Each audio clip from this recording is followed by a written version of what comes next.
Saya kangen berpamitan padamu. Kangen jawaban salammu ketika saya keluar ataupun masuk rumah. Kangen mencium tanganmu. Kangen mendengar wejanganmu.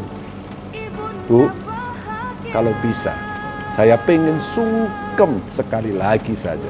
Saya pengen mendengar nasihat dan petuahmu sampai dielus kepalaku, lalu kau cium keningku.